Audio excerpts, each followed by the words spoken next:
Assalamualaikum warahmatullahi wabarakatuh. Selamat pagi anak-anak. Hari ini kita akan belajar tematik. Tema 1, indahnya kebersamaan.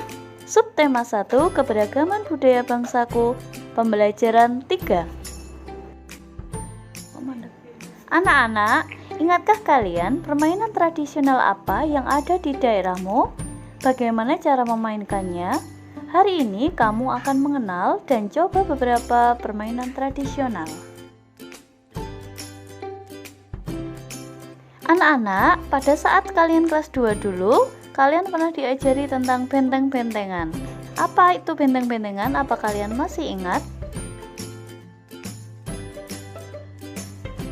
Benteng-bentengan atau rerebonan adalah permainan yang dimainkan oleh dua kelompok penawan dan tertawan.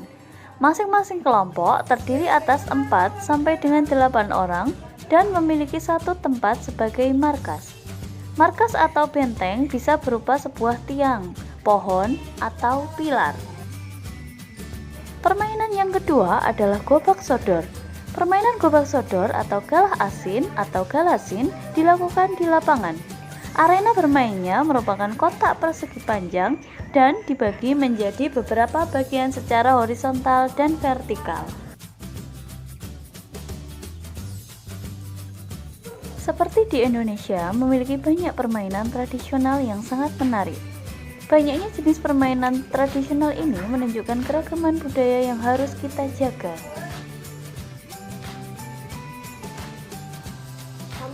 Selain memiliki permainan tradisional yang beragam, Indonesia memiliki musik tradisional yang beragam pula. Bunyi yang dihasilkan suatu benda berbeda-beda. Demikian pula dengan bunyi yang dihasilkan oleh alat musik tradisional. Apakah kalian tahu bagaimana bunyi tersebut bisa sampai ke telinga kita? Coba lakukan percobaan berikut ini.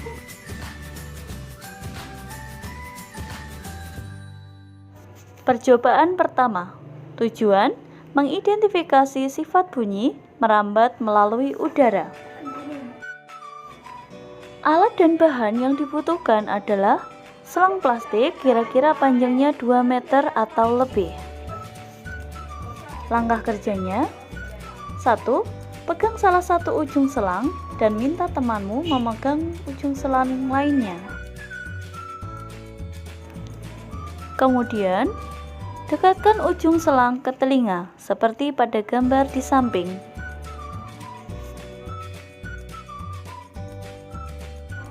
Langkah yang ketiga, minta temanmu berbicara melalui ujung selang yang ia pegang. Dengarkan dan catat apa yang ia sampaikan. Berikan hasilnya kepada temanmu untuk diperiksa. Apakah kata-katanya benar atau salah? Siapkan percobaan yang kedua. Tujuan: mengidentifikasi sifat bunyi merambat melalui benda padat. Alat dan bahan: 1.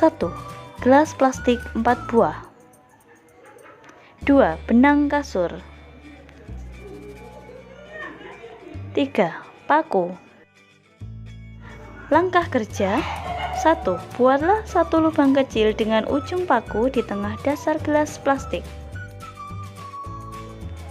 2. Potong tali kasur sepanjang 2-3 meter. 3. Masukkan benang ke dalam gelas plastik melalui lubang kecil. 4. Buatlah simpul agar tidak lepas. 5. Berbicaralah dengan temanmu melalui telepon gelas plastik. Amati apa yang terjadi. Kemudian, lepaskan benang dari plastik. Berbicaralah dengan temanmu melalui telepon gelas plastik tanpa benang. Itulah kenapa ketika kita berbicara tanpa menggunakan benang tidak akan terdengar. Percobaan yang ketiga. Tujuan: mengidentifikasi sifat bunyi merambat melalui benda cair. Alat dan bahan: 1. Ember besar. 2. Air. 3. Batu koral. 4. Corong kecil. Kalian bisa meminjam ayah, ibu, atau saudaramu. Langkah kerjanya adalah: pertama, isi ember dengan air hingga penuh. Yang kedua, masukkanlah corong ke dalam ember sehingga bagian bawahnya terendam. Usahakan corong tidak menempel pada ember. Yang terakhir, ketuklah salah satu sisi ember dengan menggunakan batu perlahan. Sementara itu, dekatkan telingamu pada bagian atas corong. Kalian dengarkan, apakah suara itu terdengar? Pasti terdengar. Dari sini kita dapat mengetahui bahwa sifat bunyi merambat. 1. Bunyi merupakan gelombang yang perambatan arahnya sejajar dengan arah getarnya. Bunyi dapat terdengar jika memenuhi syarat berikut. Yang pertama adalah ada sumber bunyinya. Contohnya pada saat kalian membunyikan alat musik, berarti sumber bunyi adalah alat musik tersebut.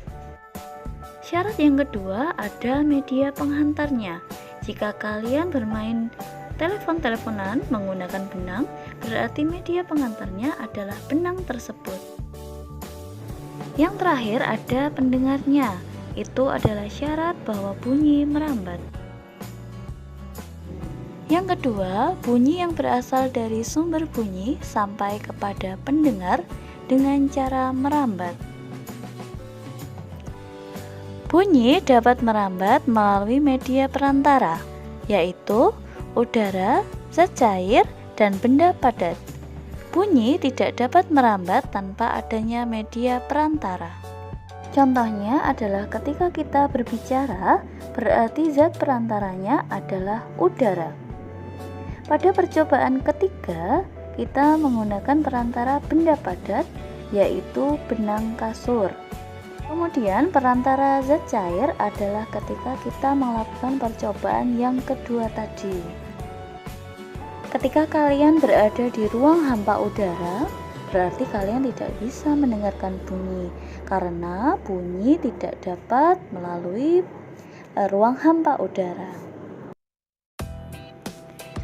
Selanjutnya, bunyi yang merambat melalui benda padat dan zat cair akan terdengar lebih jelas dibandingkan bunyi yang merambat melalui udara.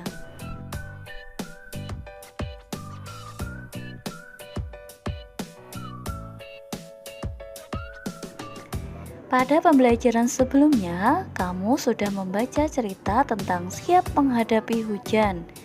Sekarang, bacalah sekali lagi cerita tersebut dan tulislah gagasan pokok dan gagasan pendukungnya.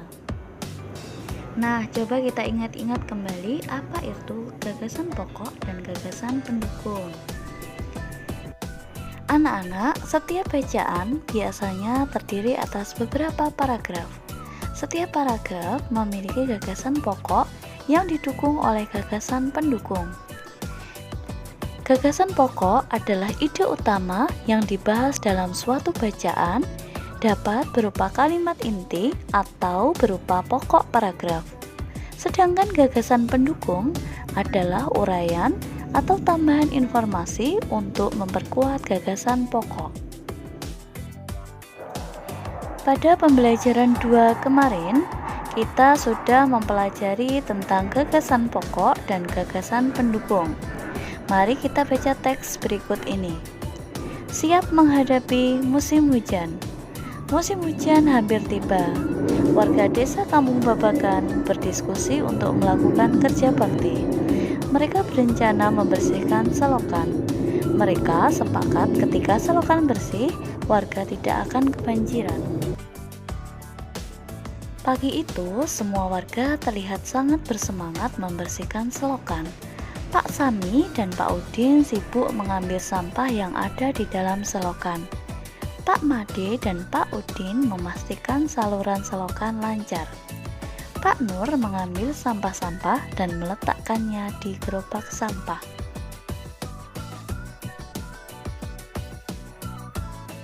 Setelah acara kerja bakti selesai, warga berkumpul untuk menikmati teh hangat dan pisang goreng. Makanan tersebut dimasak oleh warga ibu-ibu. Mereka senang karena selokan desa sudah bersih.